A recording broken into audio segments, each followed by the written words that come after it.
Welcome sa Deem Gadget PH.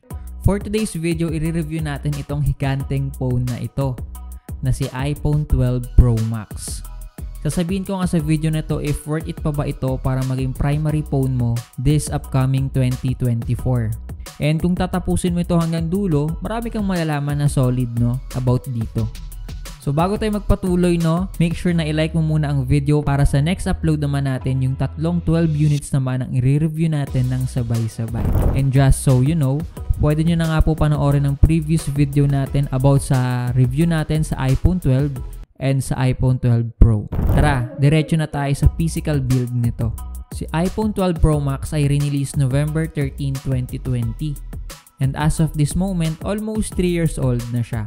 Yung 3 years old ay hindi pa po matanda para sa ganitong klaseng iPhone. Ang kulay nga po ng 12 Pro Max natin ay gold.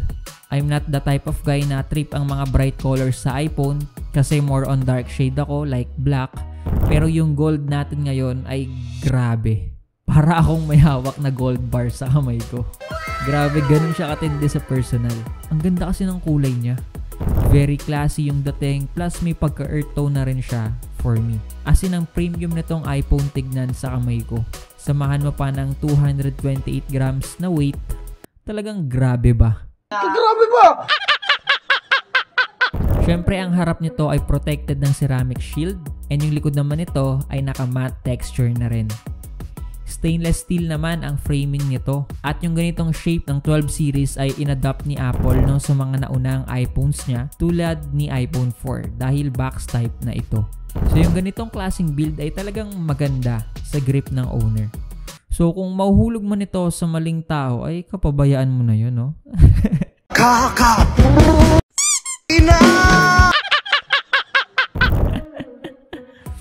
Ay mali pala, kapag nahulog pala ito sa kamay mo, kapabayaan mo na yun. Pagdating naman sa build style, same lang sila ni 12 Pro pero mas malaki lang ito at mas mabigat kasi nga ito yung Pro Max version niya obviously. Ang cons lang ng ganitong ka-shiny na framing ay lapitin to ng fingerprints or mga dumi-dumi, But casing lang naman ang katapat nito, okay na.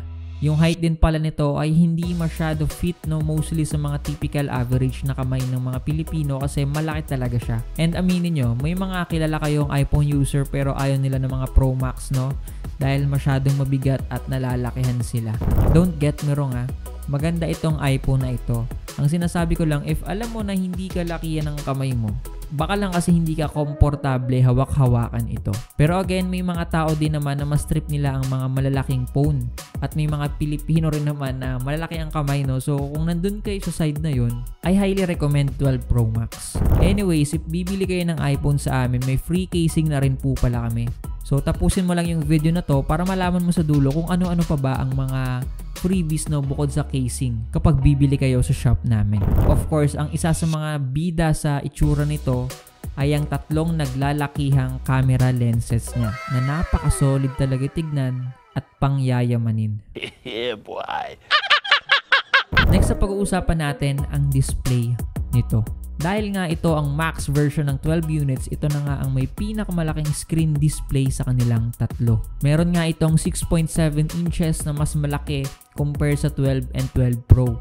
Naka Super Retina XDR OLED display na rin po ito.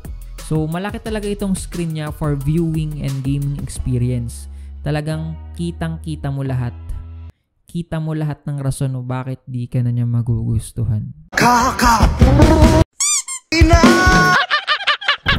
Di joke lang. So yung ganitong screen ay bagay sa mga taong malalabo ang mata dahil nga mas malaki yung screen nito, mas makikita nila ng mabuti ang tinitignan nila or pinapanood. Hindi na nila kailangan pa ilapit yung phone sa mata nila. It also support na rin HDR display at may 1200 nits max brightness na to tulad ni 12 Pro. So kung madalas ka rin mag-iPhone outdoor and gusto mo ng color accurate na display, go for 12 Pro Max. Hindi ka magsisisi dito. Yun nga lang, ang refresh rate nito ay 60Hz lang. Kung i-compare natin siya sa mga latest phone ngayon na naka 120Hz, siguro big deal sa inyo ito. Pero sa mga taong hindi pa naman galing sa phone na may 120Hz, hindi mo ito totally mapapansin. Pero sa tulad ng iba na average user lang, hindi na ito magmamatter sa kanila dahil mabibigay pa rin naman ito ang smoothness na gusto mo. Nice. Dahil ba malaki ito, malaki na rin ang battery nito.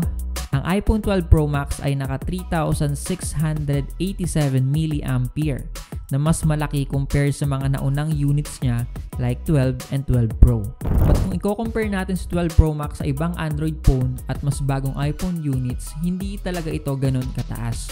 Pero don't get me wrong ang iPhone 12 Pro Max natin ay hindi pa mabilis malobat. Pero itong hawak natin ay 83% na battery health. Magagamit pa rin natin ito ng isang buong araw pang scroll, pagnood ng videos, pang gaming, pang vlog, and pang editing na rin.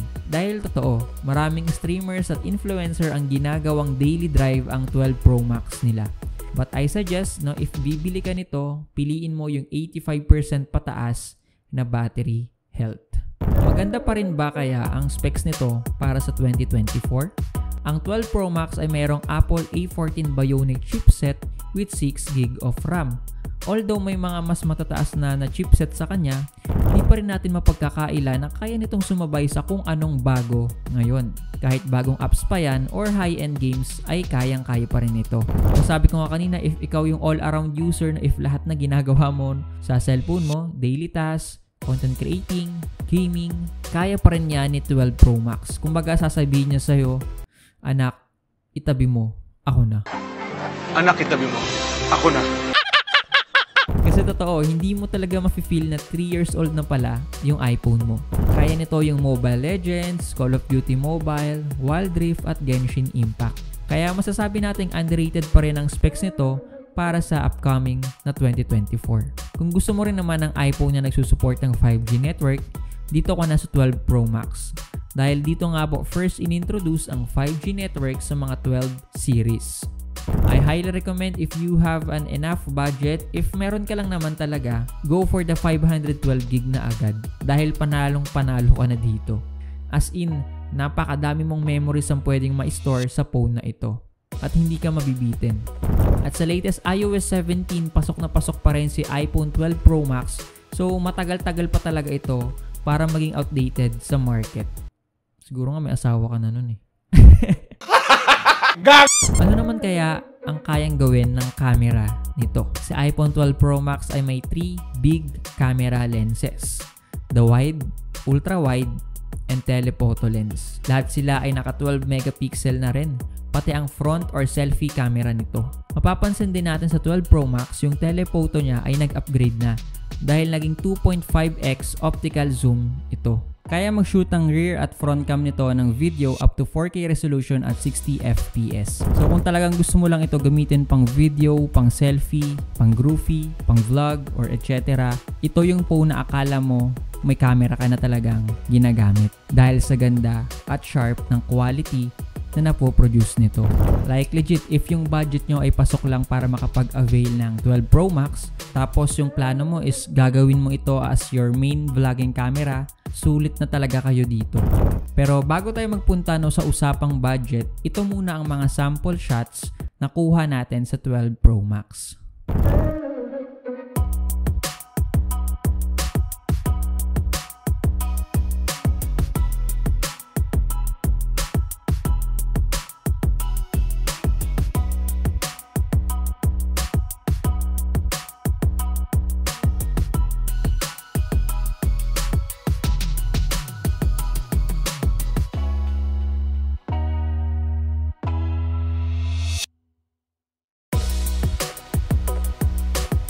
Habang nag-e-edit ako, gusto ko lang i-appreciate ang night mode ng 12 Pro Max. Dahil ang ganda talaga.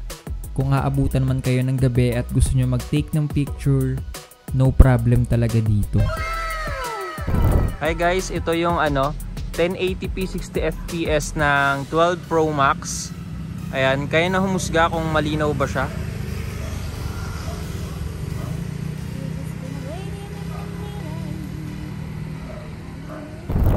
Hi guys, ito pala yung 4K resolution 60 fps ng 12 Pro Max. Ayun na humusga kung gaano ito kalinaw. Pero ayan, naka tayo ngayon. Naka 12 Pro Max at handheld lang ito. Sa price na tayo ngayon, meron tayong 128GB, 256GB at 512GB. Sa 128 natin ay 38,300, sa 256 naman natin ay 41,000 at sa 512 naman natin ay 45,500. If naghahanap kayo ng discount, no, sabihin mo lang na napanood mo ito sa YouTube. Ito po yung mga freebies if bibili ka ng iPhone 11, 12, 13, 14, basta mga iPhone 11 pataas, may freebies po tayong AirPods, 20 watts adapter, battery pack, tempered with wipes, and 3 case. Meron itong shockproof at clear case. Yang price na yan ay pwede pang magbago anytime. Depende sa sitwasyon. So para maging updated palagi, i-like nyo kami sa Facebook page namin.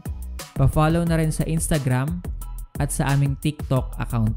Ang pag-like and subscribe sa video na ito ay sobra naming ma-appreciate. I-comment nyo sa baba guys yung 12 series review all in para i-review natin ito sa next video. Thanks for watching, Deem Gadget PH.